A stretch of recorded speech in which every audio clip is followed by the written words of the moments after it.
On this prequel episode, we've got our Radio Free Albemuth fan reaction. We're learning about cult classics and previewing The Princess Bride.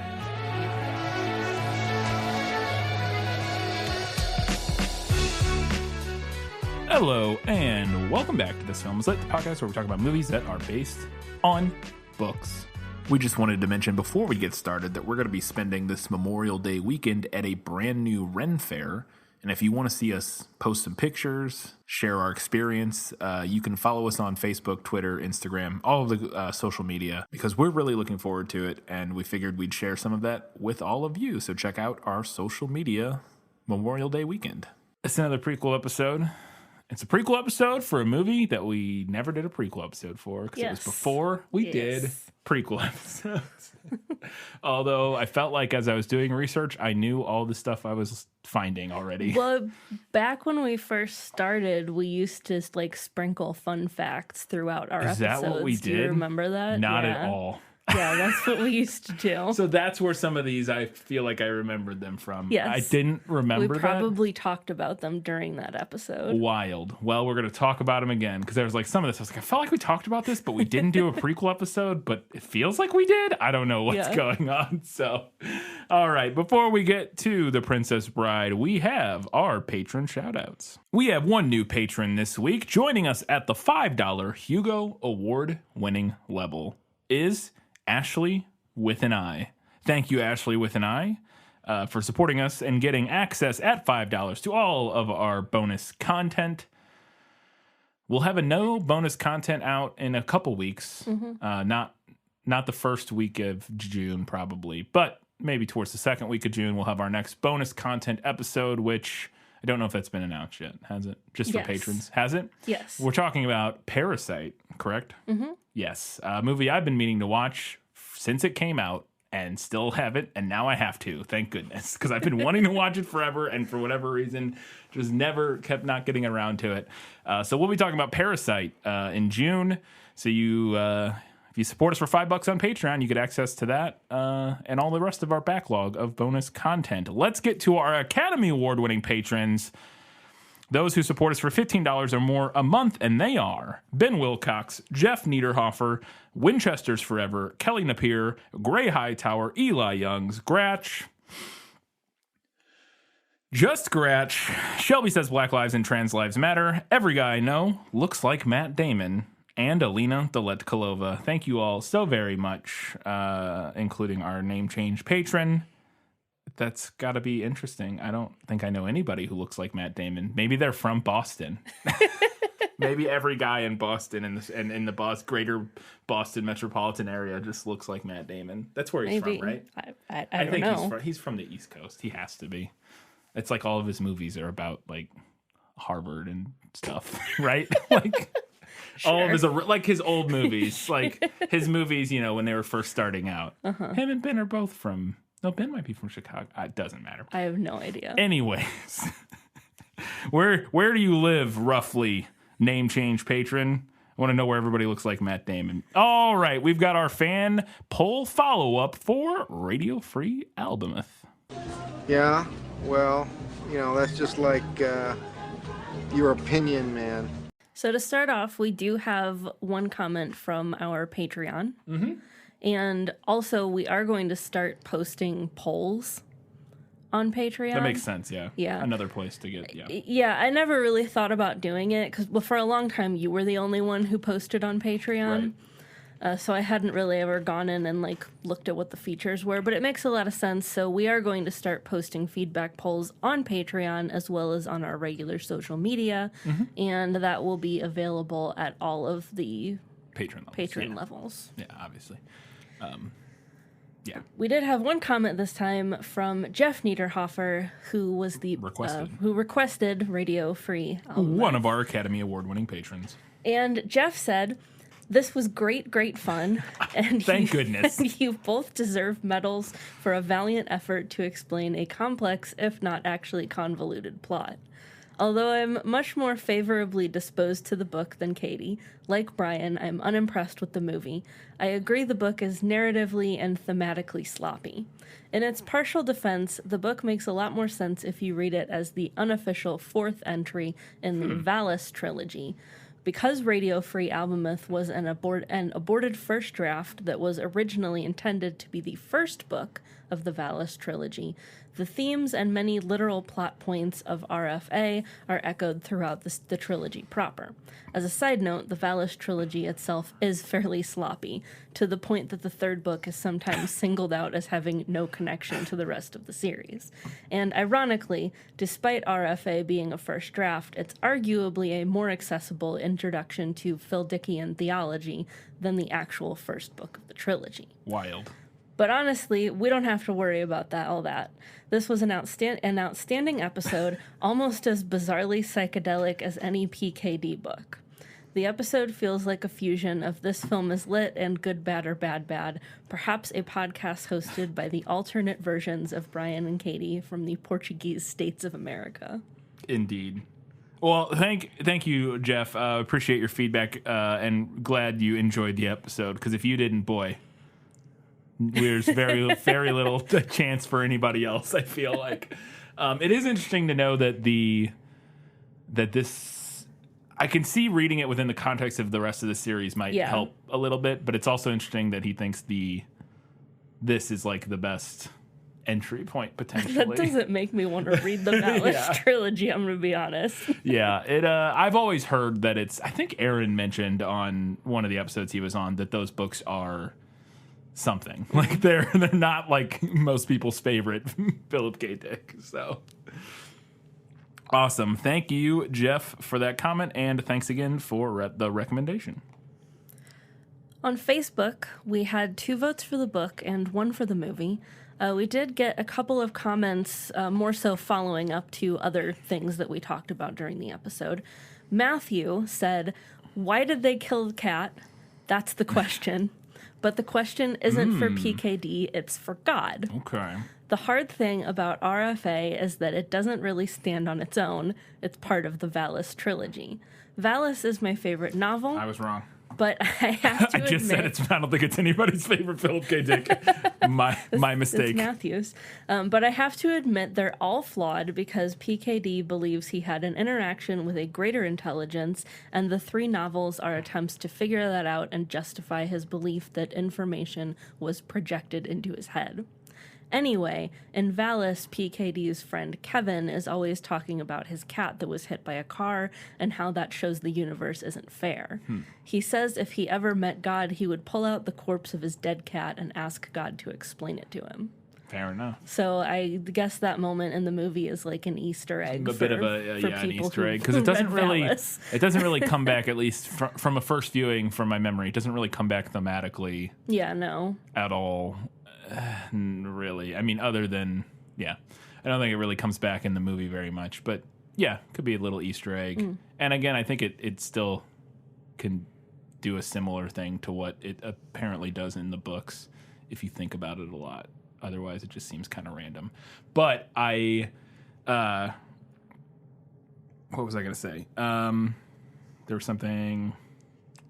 Yeah, like I said, what I've always heard is that they're a weird mixture of Philip K. Dick's acid trips with theology, and it's a little tough to muddle through. But apparently Matthew likes Valis, which is like the first novel proper, I believe, right, in the series. Like it's the official first.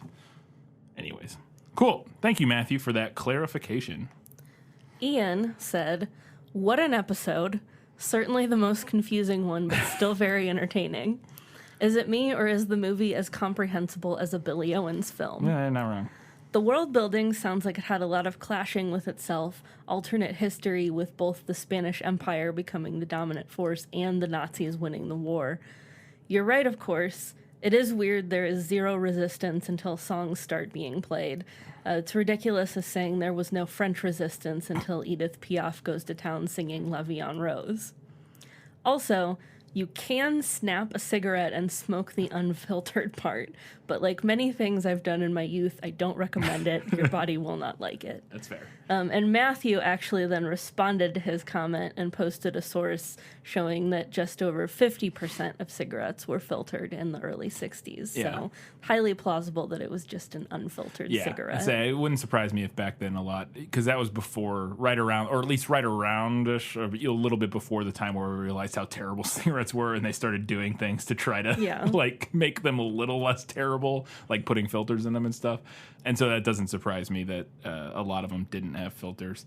I do think that I may have misspoken in the episode. I actually don't know if in the alternate universe the Nazis won the war. I think he says that as a, now I can't remember if that's said as a hypothetical or do they talk about that in reference to because that's like the plot of the Man in the High Castle. That's the plot of the Man in the High Castle. I may have mentioned it in reference to that, or it may be an Easter egg in reference to that. I actually don't know if in the alternate universe if both of those things actually happened or not. I don't in the movies like history, you know what I mean? In the movies like narrative, but because I agree that would be a little. I mean, you would think an action like the No Protestant Reformation would have the kind of ripple effects that would mean like probably Nazi Germany doesn't go the same way, most likely. But who knows? Who knows? I mean, the world building was still pretty messy, regardless. Yeah. On Twitter, we had 2 votes for the book and 0 for the movie. Kelly Napier said, I didn't read the book, I didn't watch the movie, but I did enjoy listening to you two be confused for 2 hours. I think I'll stick to Electric Sheep / Blade Runner for my PKD of choice. And Shelby Suderman responded and said, same, I wasn't a big fan of A Scanner Darkly, and knowing how unpolished this one is, I think I'm good. Interesting. Because I think Scanner Darkly is maybe a little more interesting. I have not read to do Android's Dream of Electric Sheep, but I think there's a lot of interesting things going on in A Scanner Darkly that may be a little more interesting than what's going on in Blade Runner. I don't know. I like Blade Runner the film a lot, but I know there's lots of good Philip K. Dick, and again, not that he's the be all end all, but Aaron actually does not like Do Android's Dream of Electric Sheep very much compared to a lot of other PKD from what I remember. Anyways, cool. On Instagram. Also, I'm really glad you enjoyed that too. Like, because without reading or watching, that was my fear. Was that boy, this is not going to be good for anybody. Incomprehensible. Yeah. Of us blabbering. Yep. But it's good to know that it was enjoyable. Yeah. Entertaining to say the least. At least for some. So on Instagram, we had 3 votes for the book and 2 for the movie. The Leap _77 said, let's begin with the fact that both are polished pieces of excrement. Usually I go with Dick's written word, but I'm going to go out on a limb and go for the movie. It's easily the worst of Dick's film adaptations, but it has a good bad charm to it, and it made me think I was watching a well-made Neil Breen film. It is a little bit... It is a little bit Breeny. It has Breeny moments, for sure, when it gets a little more... when he getting beamed like messages into his head, and it has its Breen feelings for sure.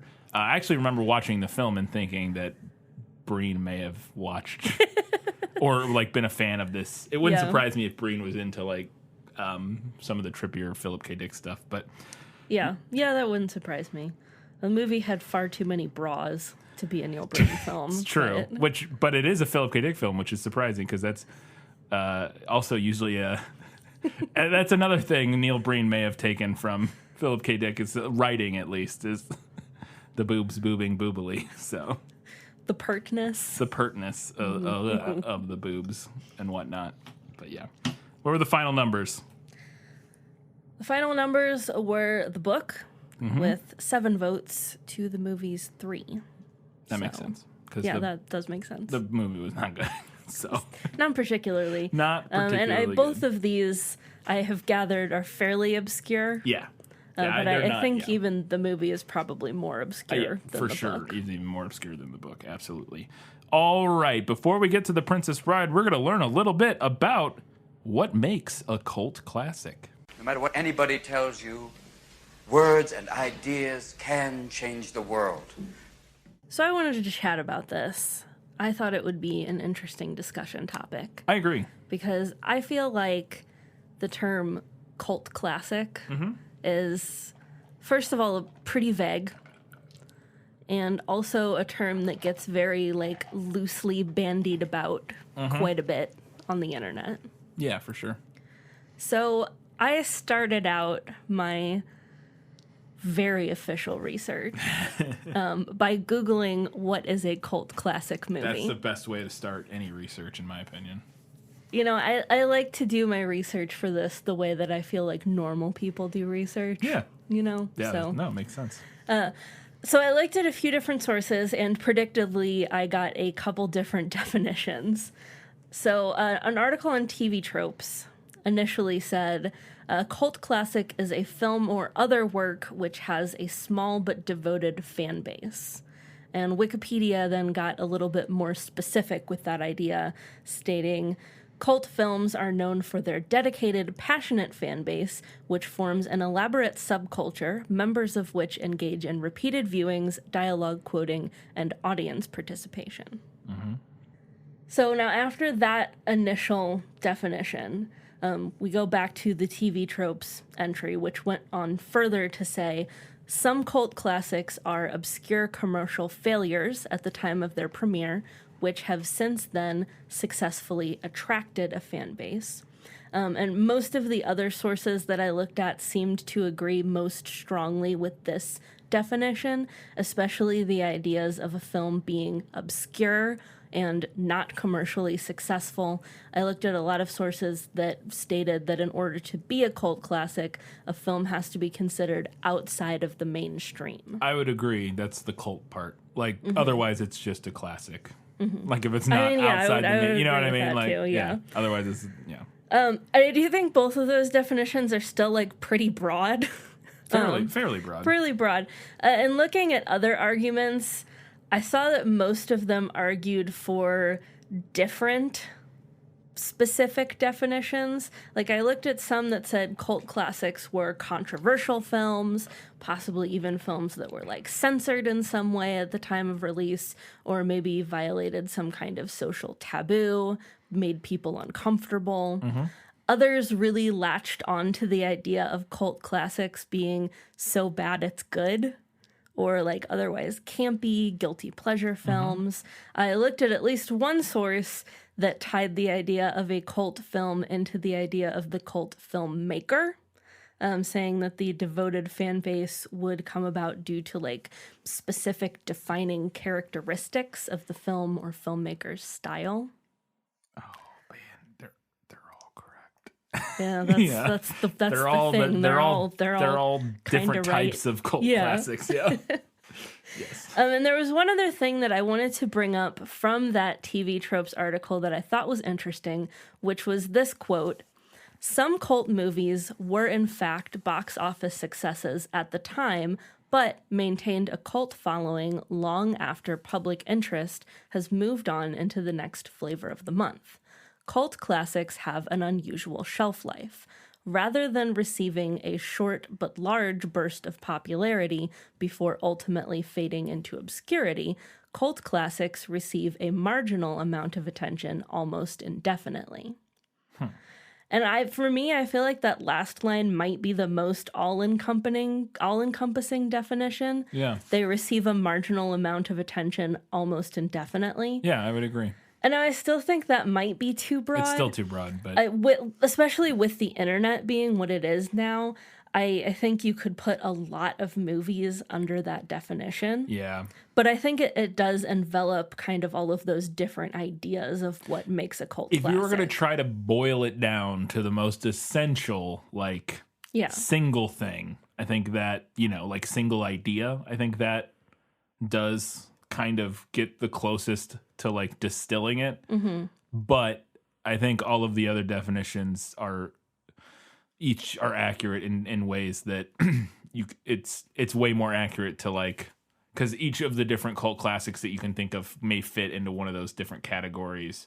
But I do think they all maybe have in common like I said, the thing that distills down and the you know, the greatest lowest common denominator, whatever greatest whatever, you know, the math thing that I don't remember. Not lowest, it's greatest common denominator, but between it would be that the what was the phrase? They receive a marginal amount of attention almost indefinitely. Yes, that. I think between all of the sort of different categories that you described above, that is consistent between all of them. Mm-hmm. And I think, you know, maybe we could make a distinction between something that receives that like marginal amount of attention and something that's just kind of like has evergreen popularity. Mm-hmm. Like I wouldn't consider Jurassic Park a cult classic. True. But yes. But because it does I think kind of have evergreen popularity. Yes, it's the marginal amount that makes it important, because it's just, again, the Jurassic Park is just a classic. Like, that's not the cult part. Because so, the marginal is what the cult is. Yeah. No, I agree. Yeah. I agree. So here's my question for you, because I wanted to talk about this on this specific episode, because I do feel like I hear people say that The Princess Bride is a cult classic. Yes. Do you think that's accurate? No. I would say that I think that would have been accurate at one point in time. That's fair. Is how I would describe The Princess Bride. I think that would be a label that you could attach to it up until, I don't know what time period I would say it's probably not a cult classic anymore, but sometime probably in the late 90s, early 2000s-ish period, maybe around, maybe even later, maybe close to like the mid 2000s, 2000, 2005 time period. When the internet got big, I would say around then it probably becomes not a cult classic and is just a classic at that point. Because the popularity got to a point, I think eventually the popularity of The Princess Bride got to a point where it's not that marginal anymore. It's not a marginal audience. It is now just a prolific, like one of the most popular films, at least in America. I think that, and I do have a small aggregated list here in a minute. And I think that there are quite a few on that list that we could put into the same kind of category. Yeah. Like there was a point where this was considered a cult classic. It had a small group of people that really were really into it. Yeah. But now it's just kind of memeable. Yeah. Yeah, well, it's just, and I think enough people, especially with like The Princess Bride, enough people have just seen it. Yeah. That it's not, and enjoy it. And even I don't know anybody, almost nobody you meet. It's rare in America that you'll meet somebody who's over the age of 25, maybe, who hasn't seen The Princess Bride and likes it. And, and I think even if you haven't seen it, it is so well known today that you recognize the references. I don't think that necessarily, that by itself, though, I don't think that necessarily stops it from still being a cult classic. I think you need to have seen it, and like a large portion of people need to have seen it and enjoy it. It doesn't have to, it can't just have like become part of like, meme culture or whatever. I think it can still be a cult classic and be like intertwined with the popular, sort of discussion. Because, and my example for that would be a film like The Room. I would still consider The Room a cult classic in the sense that I think most people probably still haven't seen The Room. Like, you know, like compared to like The Princess Bride, I think a vast majority of people haven't actually seen The Room.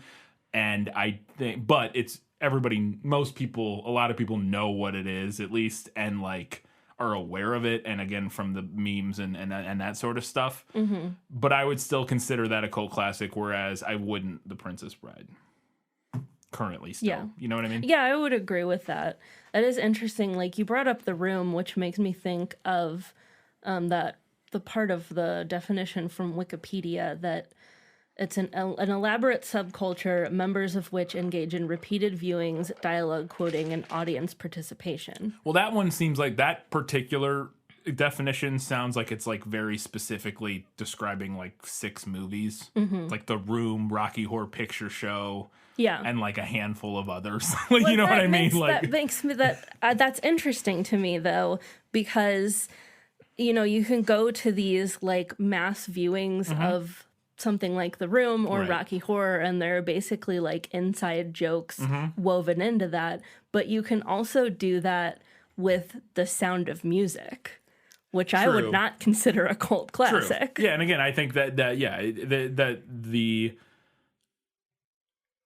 again, it's a whole there's like a checklist of things that it has to hit at least like 3. Well, it has to hit at least.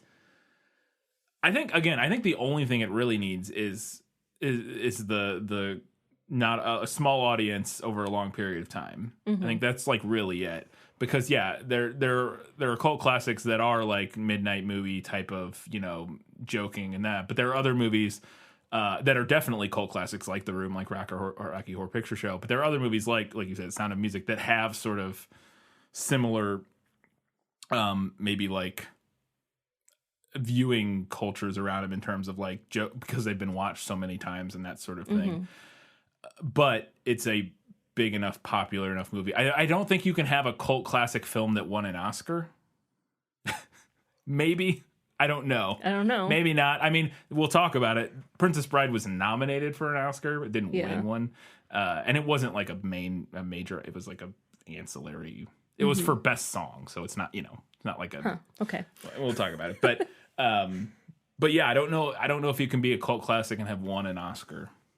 I think you can. I think it depends what the Oscar is. That's a too hard and fast of a rule. But you can't have like one best picture. Yeah, or one of the big ones. One of the big ones. I don't think you can be a cult classic and that have happened. Probably. Yeah. All right. So do you want my list? Yeah. So I didn't have time this week to create an in-depth list like I did for our traumatizing movies. But I did I did a little mini version of the same kind of exercise. So I Googled best cult classic films, and I opened up every listicle on the first page of the results, except for 2, because they were both over 100 entries, and I didn't want to go through those. Yeah. So that came out to 8 different articles. So this is an aggregated collection of every movie that appeared on 3 or more of these 8 lists. Fantastic. So with 3 different mentions, we had Blade Runner. I think it falls into the was once a cult classic and now it's more of just a classic. Eraserhead. I think that still counts as a cult classic. Friday. Like Friday and Friday After Next, like that Friday. With Chris Tucker and Ice Cube. Yeah. And Chris Tucker and that Friday. Yeah. I've never seen it. I haven't either. So I can't weigh in. I would say that's also probably a cult classic. I might as well be. Idiocracy? Maybe, yeah. I guess so. Office Space. I think at one point... I would definitely put into that same category. Yeah, at one point it was a cult classic. It's funny this back-to-back... what's his name? The guy who made both... the guy who does King of the Hill, Mike Judge, did Idiocracy and Office Space. Pulp Fiction? No. Again, at one point, maybe. It also won an Oscar. It won or was nominated for Best Picture, I'm pretty sure. But I could see at one point, maybe. I don't know how popular it was when it first came out, but... Repo Man? I don't know enough about that one.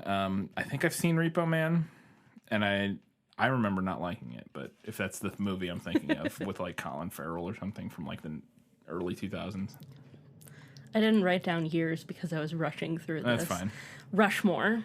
I would say it's a cult classic. It's one of the lesser known, what's the director's name? The guy with the very distinct style, everything's center frame. He did, what's his most popular movie probably? Oh, he did one movie we did, the Fox movie. Wes Anderson? Wes Anderson. Okay. That's a Wes Anderson. I was blanking on his name so hard. It's a Wes Anderson. You said everything was center framed, and that was what I thought, and I was like, surely he's not having trouble. Yes, I was having trouble remembering Wes Anderson's name. He did, that's his Rushmore is one of his films, one of his earliest films, and I saw it. I watched it in high school film class. It's good, and I would say because it's one that not many people have seen. Showgirls. Yeah, that's a good bad cult classic. The Princess Bride. Yeah, we've talked about. They Live. Yeah, I could see that being a cult classic potentially. This Is Spinal Tap. That one's right on the line. I would say Yeah. probably a cult classic, but because I would bet most people haven't seen it, but it's also I fairly would bet popular. that's accurate. I haven't seen that. It's fairly popular, but it's another Rob Reiner film. And a movie that I don't know how to pronounce. With Nail and I. With Nail. With Nail and I. Yeah, it's a Scottish.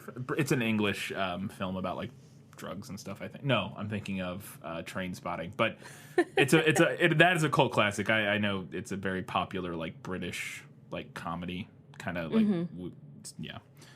I think it's a comedy. I could be wrong about that. I've never seen it, but I would say that definitely fits in cult classic. So then with 4 mentions across these 8 lists, we had Army of Darkness. Yeah, that's fair. I would say that fits. Dazed and Confused. I guess it's a little more popular, but yeah, I would still say probably, yeah. Donnie Darko. Yeah, I guess that's one of the ones where that rides the line a little bit because it's definitely way more well known. Like most people know what that is. Yeah. I say most people. I would say a lot of people probably know what that is. I bet most people haven't seen it. So I would say, yeah, it probably fits. Fight Club. No. I don't know if that was ever a cult. I mean, maybe. I don't know how well it did when it came out and how pop, but it was definitely nominated for Oscars, I'm pretty sure. I feel like that might be something that like feels like it should be a cult classic, but is it? Maybe it's a cult classic in the sense that there's a whole cult of people who don't understand the movie. And like there's like a whole cult of people who like completely have like get the wrong thing from the film. And in that regard, I would agree. But okay, Heathers. Yeah, for sure. I feel like that one rides the line a little bit, personally. Well, I guess it depends. Maybe it's gender like sacred, like because I mean I know what Heathers is, but I've never seen it, and I don't really know anything about it, and I know it's very popular I among wouldn't a specific crowd. I wouldn't put that in the same kind of category as like The Princess Bride or Office Space, but I do feel like Heathers might ride that line, especially recently. Yeah. Hedwig and the Angry Inch. From what I know, that probably makes sense.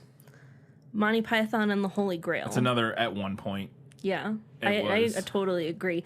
And it was actually the only Monty Python movie that was on any of these lists, which I thought was funny because I feel like that's the one that everybody's seen. Yeah, it's the one that people have seen. It would be more, I think like something like Life of Brian. It's more like obscure. Obscure, but still like a lot of people really like it.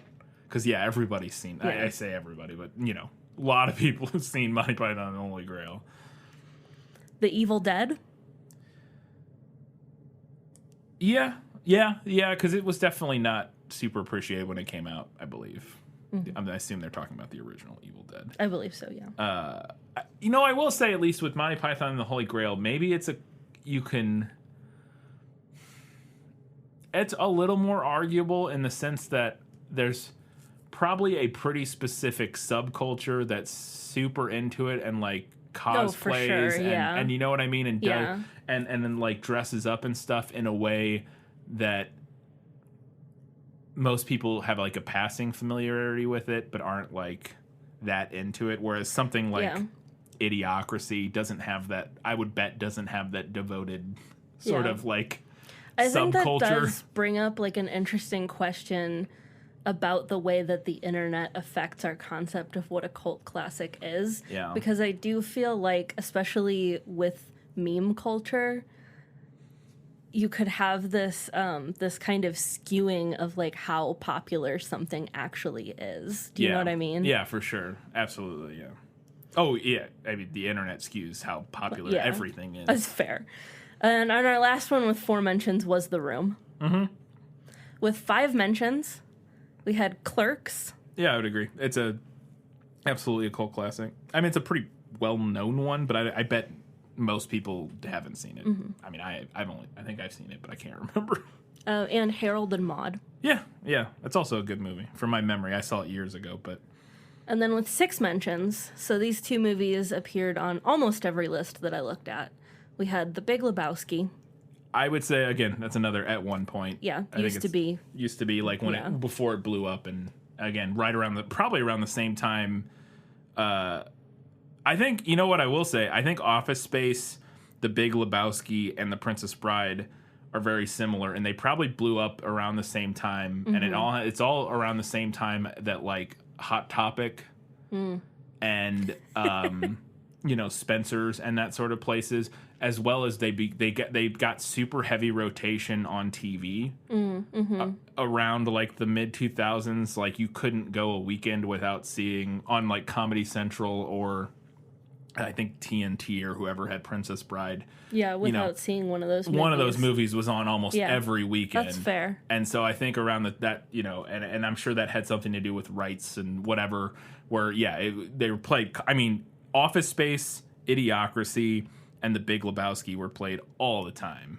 Big Lebowski a little less so, but, and The Princess Bride, all of those were played all the time on TV. Yeah. Like when I was in high school and stuff, like I said, I would see it 2 or 3 times a month. One of those would be on. So, and then our other one with 6 mentions was the Rocky Horror Picture Show. I think that still counts, even though everybody knows what it is. I think most people still haven't seen it. I agree. I think it still counts. I think that's one of those instances where a lot of people know the references. Or like if you said Rocky Horror to most people, they're going to know what you're talking about. Picture Tim Curry, But how many people have actually seen the movie? And then it gets even narrower when you talk about how many people have actually like gone to a midnight showing and participated in a very specific and a very specific and like dedicated subculture people. that is very unique and regardless of how many people have actually seen the movie, turns it into a cult classic, I think. Because I think that's the thing, is even if you have, I think that's another interesting angle. I think a movie could be a cult classic even if it has widespread popularity, like like people have seen it. If there's and that's kind of similar to what I said about Monty Python, I think. If there is a very, like a small, super like involved, dedicated fan base that like does conventions or, you know what I mean? Yeah. But like in general, like, a lot of people have seen the film and like, whatever, that movie. Whereas I like, and in comparison to something like Star Wars, where obviously that's not a cult, like that has the conventions and stuff, but it's also like the conventions have millions of people and it's like the subculture that participates in it is gigantic. Whereas something like Rocky Horror or Monty Python or whatever, the subculture that participates in it is significantly smaller. And I think thus can still be considered a cult classic, even if it is a little bit more well known or like well received by the unwashed masses than some of these other movies. So, have you ever been to a Rocky Horror? I have not. Showing? I'm not sure I'm interested. I don't really like midnight showings. I kind of hated the Room midnight showing. I don't think I've talked about it on here, but the whole thing just, again, for the Room at least, I was like, I don't like this. It's just a lot. It's just a lot. It's just like I found it obnoxious most of the time. I think it's a very specific atmosphere. Yeah, and from what I've heard, there's similar, and I know it's all rooted in context and time, and it's its own thing. But like that was one of the things that I found really weird and gross about The Room, is like it's a lot of the like jokes are like not even in The Room, which is a deeply sexist movie on its own, but like the jokes within the subculture are all like really weird and like gross and sexist and stuff. There's like a lot of like weird shit, and I found that really like unappealing. And I've heard that there's similar type of. Some similar types of like. I have been to a midnight showing of Rocky Horror. It was actually at our local theater, like years ago. Yeah. And I wouldn't mind going. I won't make you go with me. No, I wouldn't mind going to like a quote unquote real midnight showing of it, like at a bigger theater. I will say, Yeah, I think surface level, some of the jokes are like iffy. Yeah, and I it's its own culture that has its own thing. So I'm not saying that it is. I think there is more of a context of like queer culture with Rocky Horror, which I think is a little different. There absolutely is, and that's what I was trying to get at, is that they're within the culture of what the movie is and the people that are watching it, and what it's definitely different. Yeah, absolutely. And there's actually a really interesting, I don't know, I think I mentioned this before, a podcast I listened to called Queersplaining, and one of the hosts, there's only one host, the host of that show, they went to a midnight showing of Rocky Horror, and with somebody who goes all the time, and the two of them discussed on this podcast episode, like, all of that stuff, like, the sort of different, sort of somewhat problematic elements, and like, and all the nuances of it, as members of, as people that are part of that culture, and have a little bit more vested interest in what's going on there. So I would recommend, if you've been to Rocky Horror, didn't like it or did or whatever, checking out that Queersplaining episode. I don't remember what number it is, or it was like a year or two ago. Anyways, I'm done talking about that. All right.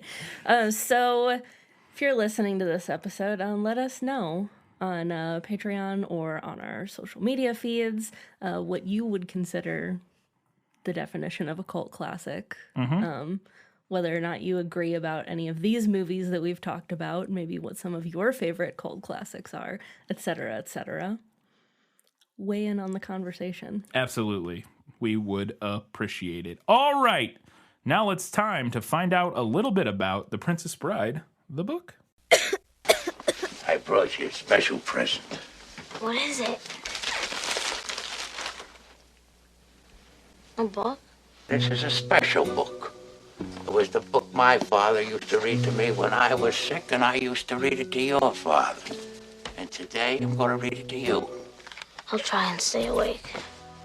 The Princess Bride is a 1973 fantasy romance novel by American writer William Goldman. The novel is presented as an abridgment, or the good parts version, of a longer work by fictional author S. Morgenstern, who, if you've seen the movie, you're going to recognize that name.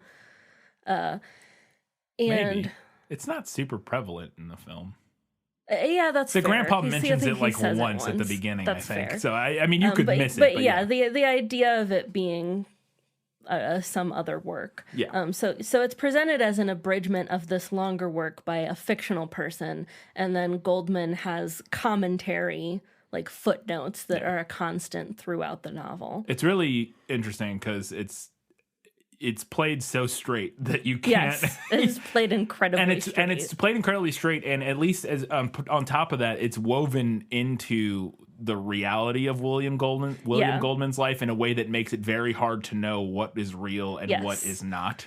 Which leads me into my next couple of points. There you go. So the novel includes a couple different narrative techniques, including a fictional frame story about how Goldman came to know about and adapt the S. Morgenstern's The Princess Bride, again, a fictional novel. In his footnotes, he describes how his father used to read The Princess Bride out loud to him, and it became one of his favorites without him ever actually reading it. And then when he revisits the book as an adult, he discovers that what he believed was an adventure novel was actually a political satire, and his father had been skipping all of that political commentary and reading him only the quote-unquote good parts. That's like the preface in the version I have. Yeah. That we're both story, reading the 30th anniversary version, which has like two different forewords. Well, there's two different forewords, and then it has like a preface. Yeah. And the preface is the part that covers that, like him discussing his dad reading it, and him finding out, and then abridging it himself or whatever. So this narrator, he's named William Goldman, but he's a persona or an author surrogate that mixes, like you mentioned, fictional elements with some biographical details that match the actual author's life. It's actually a really interesting coincidence that we led into this with Radio Free Albemuth, because that does a very similar thing where Philip K. Dick is pulling real events from his life and mixing it with, writing himself fiction. into the book. Yeah. So the book's actual roots are in stories that Goldman told to his daughters at the time, 7 and 4 years old. One of them requested a story about princesses and the other a story about brides. So we smashed those two things together. One of those children is way more interesting than the other one. Rude. I'm just kidding. Goldman has also described the earliest character names as being from this, like, kids saga. Silly names like Buttercup and Humperdinck. Yeah, that makes sense. In the novel's commentary, Goldman writes that he added nothing to the quote-unquote original Morgenstern text, except that he did write one original scene, a reunion between Buttercup and Wesley, but his publisher objected to the addition. He then invites any reader who wants to read this reunion scene to write to the publisher and request a copy. Many readers did write in and received a letter, but instead of an extra scene, the letter detailed the fictitious legal problems that Goldman and his publishers encountered with the Morgenstern estate and its lawyer, Kermit Shogg. There you go. This letter was updated periodically throughout the years, and I believe it's now available online. An epilogue was added to some later editions of the novel that mention a sequel, Buttercup's Baby, that was, quote, having trouble getting published because of legal difficulties with S. Morgenstern's estate. Later editions actually did reprint Goldman's sample chapter, the one that we have. Yeah, that has that sample chapter at the end. And there's notes about it in one of the forewords. Yeah. To this version. The chapter also includes these author footnotes, where Goldman is outraged to learn that the fiercely protective Morgenstern estate had finally relented to an abridgment of Buttercup's Baby, done not by Goldman, but by Stephen King. Apparently him and Stephen King were buddies, because he comes up a lot in the forewords to this one. It wouldn't surprise me. They were writing around at the same time. I don't know how far you've read in the... Have you started? No. Okay. There's a whole part in the foreword. I can't remember. So there's a 30th anniversary foreword and a 25th anniversary foreword. And one of them discusses the fact that when he goes to, or maybe it's even in just the preface. Anyways, he goes to Florin to see the actual original or something like that. Mm-hmm. And it's in some library in Florin. And he's able to get in because Stephen King is friends with the librarian and is the one who sent him there. And he's drops Stephen King's name and then the librarian lets him in or something. I don't know. Anyways, it seems like they were friends. In a January 2007 interview, Goldman admitted he was having difficulty coming up with ideas for Buttercup's Baby, stating, "I desperately want to write it. I sit there and nothing happens and I get pissed at myself. I got lucky with The Princess Bride the first time and I'd love to get lucky again." Unfortunately, Goldman died in 2018 without finishing the project. I didn't know that he actually, and who knows if he was being serious, but I didn't know he actually had any intention of writing a sequel. I always assumed that was all just a joke. Whether or not he did or didn't is kind of up in the air. Yeah, because to me it seems like it was all, and again from what I've gathered from the preface to this or the foreword or whatever, he makes some jokes about it. It all sounds like it was all just, for the memes. It was Goldman, born a little bit later, would have been the ultimate meme lord from reading, this book. He's very trolly in a way, yes. in a good way, in a fairly good way, yeah. I mean, in terms of the kind of sense of humor he has, I would say in a good way. He has other trolly behaviors that seem less good, but it's a very interesting book. If you've never read it, I would recommend. It's not long. It's not particularly long, and it does have kind of a Terry Pratchett, Douglas Adams-esque, with lots of inserts from the author, kind of a vibe. Yeah, it has a very similar sense of humor, a very dry sort of sarcastic bordering on cynical, not really, I don't know, sense of humor at times. I would also recommend it. I really enjoyed it the first time, and I'm only a few chapters in, and I'm enjoying rereading it. So, and I think the like kind of frame within a frame conceit of like this being an abridgment of a fictional work by some other author is really interesting. And it is unique. interesting. It is definitely one of those things that's helpful to know going in, because I could find it. I could see finding it very like. I guess otherwise you just take it, if you just take it at face value, like, and don't think about it too much, you just buy into it. It's still interesting, Yeah. but like it's when you know, obviously, that Florence is not a real place and this is all made up. It is a very interesting to see how he weaves that narrative, this made up narrative, and spins it into his own life. It's really it's very different. Yeah, and like you said, it is played very straight. Yes. No, 100%. Not once does he wink at the camera. Occasionally, there's like one or two moments, and well, there's actually more moments, I think, kind of, but they're very subtle. Like there's like little. It's, again, you almost have to be like in the know, Yeah. to catch where he's winking at you. Yeah. All right, let's go ahead and learn a little bit now about The Princess Bride, the movie. He's obviously seen us with the princess and must therefore die. Pick up one of those rocks, get behind the boulder. The minute his head is in view, hit it with the rock! I was not a sportsman. I've got my country's 500th anniversary to plan, my wedding to arrange, my wife to murder. I'm swamped. The Princess Bride is a 1987 film directed by Rob Reiner and written by William Goldman. The film stars Peter Falk, Fred Savage, Betsy Brantley, Carrie Elwes, Robin Wright, Mandy Patinkin, Chris Sarandon, Christopher Guest, Wallace Shawn, Andre the Giant, Billy Crystal, and Carol Kane. The film has a 97% fresh on Rotten Tomatoes. It has a 77% on Metacritic and an 8.1 out of 10 on IMDb, which puts it at 244 on the top 250 list. Wow. Continue to not understand Metacritic. Yeah, who knows? It was nominated for one Oscar for Best Original Song, Storybook Love, which I don't That's know. the song Is that the plays main over the theme? end credits. Yeah. Does it have lyrics? It does in the Yes. end, yeah. But yeah, it's the same it's the song. main like It's guitar, like Buttercup's like theme or whatever. Yeah. It did win Best Fantasy Film at the Academy of Sci-Fi, Fantasy, and Horror Films. They have good taste. And then Billy Crystal and Carol Kane were nominated for American Comedy Awards.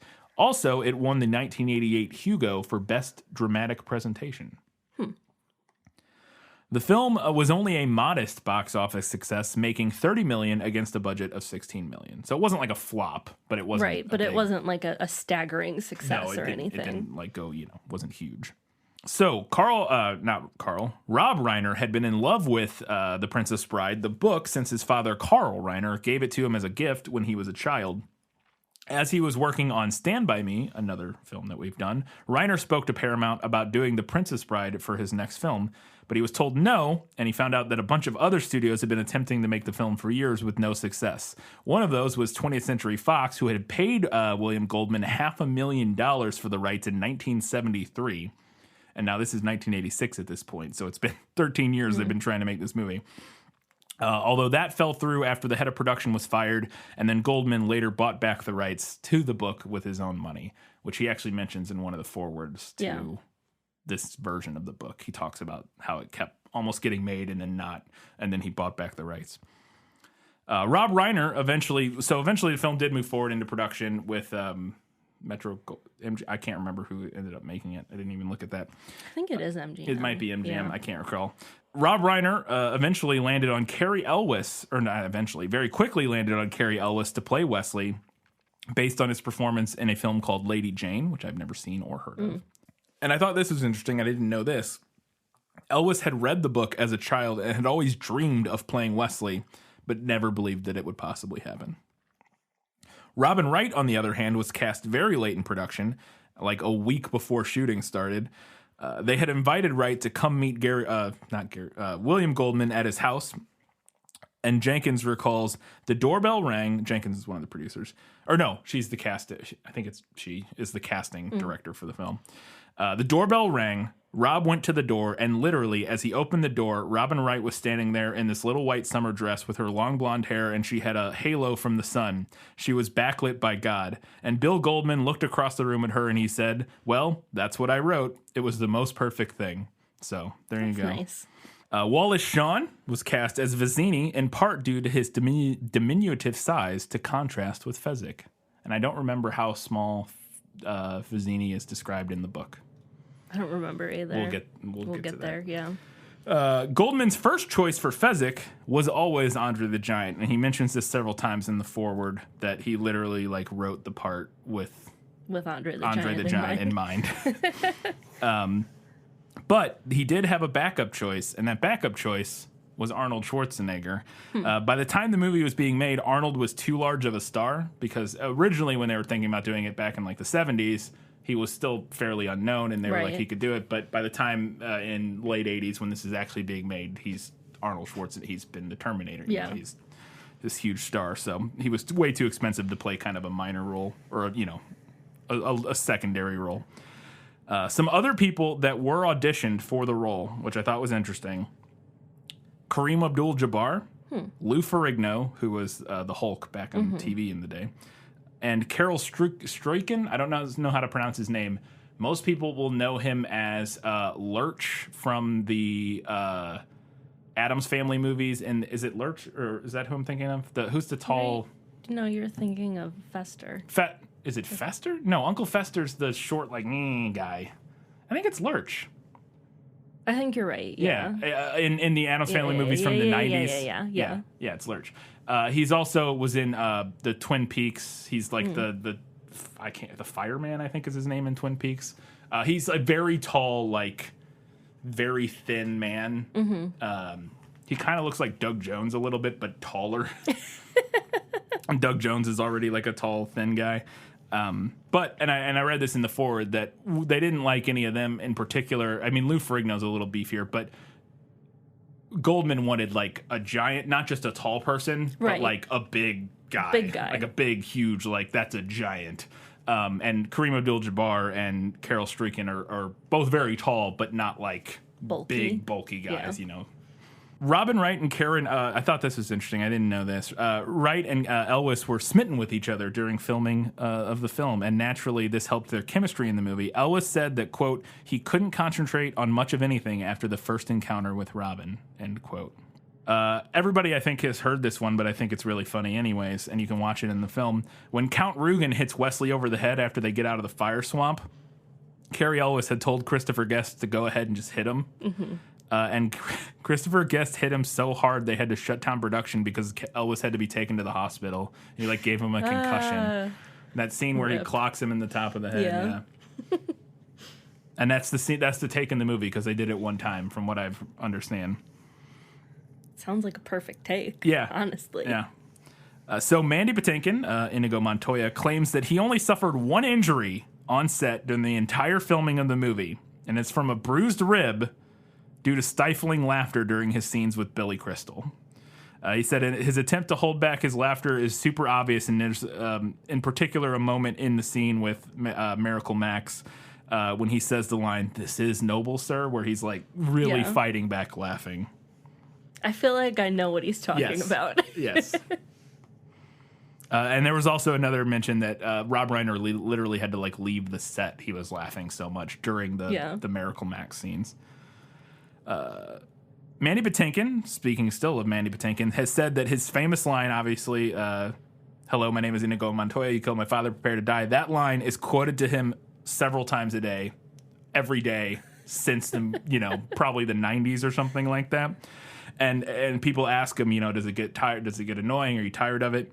And his response is, quote, I'm frankly thrilled about it. I can't believe that I got to be in The Wizard of Oz. You know what I mean? This kind, being in that kind of film where you are, it's one of the all-time classics. Very positive attitude. Yeah. Which is funny because I've always heard that Patinkin's kind of a reserved, the kind of guy who wouldn't like that. It seems like, from what I've seen of him in interviews, he always seems a little bit more kind of like Harrison Ford, who's like, they're just not like an outgoing like kind of person. They like doing their. That's always the vibe I got from what I've seen with Patinkin in interviews, but I guess not. This is really interesting. So Christopher Guest, who we mentioned earlier, he plays Count Rugen, the six-fingered man. In real life, he's actually a baron, not a count. He is the 5th Baron Hayden Guest of Sailing in Essex in the Peerage of the United Kingdom. That's his title. So he's part of the whatchamacallit. Wow. Yeah. Courtney Cox and Meg Ryan both auditioned for the role of Princess Buttercup. But the first choice for Princess Buttercup, as we mentioned, Robin Wright got cast very late in the process. Rob Reiner's and Goldman's first choice for Princess Buttercup was Carrie Fisher. That would have been interesting. Would have been interesting. Yeah. I can see it, but also I can't. Yeah. Like, you get one. She's Princess Leia. Yeah. You got it. You get one. You get one. I also just think there's something. Like, I get what they're like. There's, obviously Carrie Fisher has that like fire and like that Buttercup gets at times, but I don't know. It doesn't quite fit to me. Yeah, Maybe I that's agree. In retrospect. I mean, because it's Robin Wright. I don't know. After seeing her performance, I'm not sure who you would look and be like, oh, somebody else could have done. Like, she just is Buttercup at this point. Yeah, so it's like, no, totally. I could maybe see Meg Ryan. Yeah. At the time. Yeah. Yeah, I guess. But I don't know. I'm having a hard time envisioning either her or Courtney Cox in like a period piece. I guess that's part of it. Yeah. Well, but see, it's funny because I mean, Carrie Fisher. I can see Carrie Fisher because she's wearing her dress in Star Wars, like the white. Well, yeah, it's not that far from. Yeah, it's not that far period from type it. of outfit. I mean, it's not anything like a period outfit, but it's a similar-ish look. Right. And speaking of just like, general behind the scenes stuff, if you want to know more about the making of the film, I assume most of these facts were pulled from this, if I had to guess. I got most of these from Wikipedia and IMDb and other places, but my guess is most of these were pulled from As You Wish, Inconceivable Tales from the Making of Princess Bride, which is Cary Elwes's book that he wrote about his time on the set and a bunch of stories about making the movie and that sort of thing, which I actually have a copy of. I just haven't read a signed copy of. Yeah. And finally, we're going to talk about a couple reviews. Actually, just one. Gene Siskel and Roger Ebert both gave the film 2 thumbs up. So they enjoyed it. And that's when it came out. So they were fans of it at the time that it came out. Which it wasn't. It was critically well received when it came out. Or at least relatively speaking. Like, obviously, it wasn't nominated for a bunch of Oscars. But it's also not the kind of movie that generally gets nominated for a bunch of Oscars. Right. Like an action-adventure comedy is not. Yeah, that's not your typical. At least, especially not back then. It was much less so. I think today it might a little bit, but be more in contention. Genre films do tend to be overlooked. Yeah. Unless they're like big productions like Lord of the Rings. Yeah, but even then, they have to be. It took until I think all of them were nominated. They have to be incredible. Yeah. And finally, in 2016, The Princess Bride was inducted into the National Film Registry. And maybe that's the final nail in the coffin for the question of, is it a cult film or not? If it's been inducted into the National Film Registry, I'm not sure that it is. But I don't know. No, because they could induct cult films because they're cult films. Yes, I know. I thought about that as soon as I said it. So maybe not. I think even something can be a cult film and get to a point where it's of such a cultural significance that they go ahead and induct it. Yeah, no, I don't disagree. Because you could say, I mean, it wouldn't surprise me if The Room became that would surprise me a little. Yeah. All right. Finally, before we wrap up and get out of here, where can you watch it? As always, check your local library. If you have a local video rental store, check with them. But it is available to stream with a subscription on Disney Plus and Hulu. I wonder if it's just a normal Hulu account? When I looked it up, it said it was through Hulu. Yeah. Interesting. Stream with subscription. Yep. Or you can rent it for $4 on Amazon, Redbox, AMC Theaters, or AMC Theaters on demand. Or you can watch it on your Blu-ray that you probably have, because everybody has a Blu-ray of this movie. Because we don't have a Blu-ray. Is it not a Blu-ray? We have a DVD. We have a DVD. Movie. Yeah, we had 2 DVDs at one point. I should just order the Blu-ray. Yeah. But yeah, Princess Bride. We're revisiting it in 1 week's time. It'll be interesting. We mentioned it previously, but it's not going to be a normal episode, obviously, because we're both reading. It'll be more like a summer series episode. I also have to re-listen to our episode. Oh God, I'm dreading it. Our very first episode. I don't want to listen to it. Yeah. Maybe. We should just listen to it in the car this weekend. Yeah, we can like, cringe together. Yeah, let's do. That's a good idea. And then you can take a few notes while we're driving. So. I'm so dreading listening to that. The oldest episode. The very first one. I don't even listen to our new episodes. I don't like the way my voice sounds. I listen to some of them occasionally. It depends. I normally Honestly, the only thing I ever revisit is the beginning of the Stardust episode for obvious reasons. I occasionally go back. The summer series ones I will re-listen to. Like, I've listened to them all at least once since they came out. Like Lord of the Rings, Harry Potter, and I have not re-listened to Twilight yet. Not yet. I probably will at some point. I re-listen to those sometimes, and there's some other ones that I've like re-listened to, but not a lot of them. But yeah, I am pretty excited to revisit this because there's so much stuff we do now that we weren't doing when we first did this episode. I don't remember what we did when we so. Well, we didn't do the movie Nailed It, to be fair. Specifically of, we didn't do that. We didn't do, like, the poll follow-ups. I'm excited to for hear that. People, hearing people, to hear people's feedback. Because we didn't have an audience at that. Well, I mean, we had people listening, but we didn't know how, we didn't know how much of an audience we had or whatever. So, that'll be really fun to hear what people have to say. And I think a lot of people will have read this, hopefully. Mm-hmm. And obviously, everybody will have watched it. So, most people will have watched it. I think hopefully we'll get a lot of good feedback, which will be a lot of fun. So come back in 1 week's time. We're talking about The Princess Bride. Until that time, guys, gals, non-binary, everybody else, keep reading books, keep watching movies, and keep being awesome.